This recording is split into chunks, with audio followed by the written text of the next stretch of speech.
স্বরাষ্ট্র উপদেষ্টা বলেছেন, মবের নামে যারাই বিশৃঙ্খলা সৃষ্টি করবে তাদের বিরুদ্ধে কঠোর ব্যবস্থা নেওয়া হবে। বাংলাদেশ কোস্ট গার্ডের প্রতিষ্ঠা বার্ষিকীর অনুষ্ঠানে তিনি আরও বলেছেন, অন্তর্বর্তী সরকারের ৬ মাসে দুর্নীতি আগের চেয়ে অনেক কমেছে। দেশ থেকে দুর্নীতি নির্মূল হলেই সব সমস্যার সমাধান হবে বলেও মন্তব্য করেন স্বরাষ্ট্র উপদেষ্টা। শহীদুল্লাহ রাজুর রিপোর্ট। রাজধানীর আগারগাঁওয়ে সদর দপ্তরে বাংলাদেশ কোস্ট গার্ডের ৩০তম প্রতিষ্ঠাবার্ষিকীর নানা আয়োজন।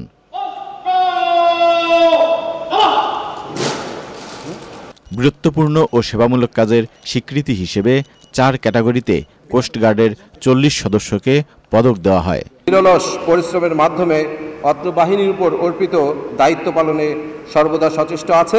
পরে সংবাদ সম্মেলনে স্বরাষ্ট্র উপদেষ্টা বলেন, মিয়ানমার সীমান্তে বিজিবি ও কোস্ট গার্ড সহ আইন শৃঙ্খলা বাহিনী সজাগ রয়েছে।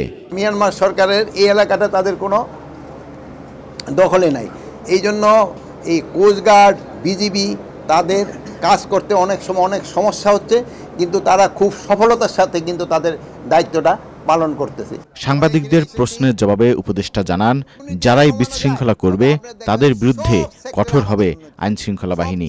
সবার আগে দুর্নীতি বন্ধ করতে হবে বলেও জানান তিনি। ৬ মাসে আগের থেকে দুর্নীতি অনেক কমছে, বাট তারপরও এটা সহনীয় পর্যায়ে আসে নাই। এই দুর্নীতি আরও কমতে হবে। দুর্নীতিটা আমাদের কিভাবে কমানো যায়? যদি দুর্নীতিটা কমানো যায় তবে আপনারা দেখবেন সব সেক্টরে আমাদের উন্নতি হবে, সব সেক্টরে উন্নতি। আমি তো বলি যে আমাদের বড় সমস্যা দুর্নীতি। পুলিশ ভেরিফিকেশন ছাড়া পাসপোর্টের ক্ষেত্রে জনগণ ভোগান্তি থেকে রক্ষা পাবে বলে জানান স্বরাষ্ট্র উপদেষ্টা। তিনি বলেন, রোহিঙ্গারা যেন পাসপোর্ট ও এনআইডি না পায় সেক্ষেত্রে ব্যবস্থা নেওয়া হবে। Shahidullah Raju, channel I, Dhaka.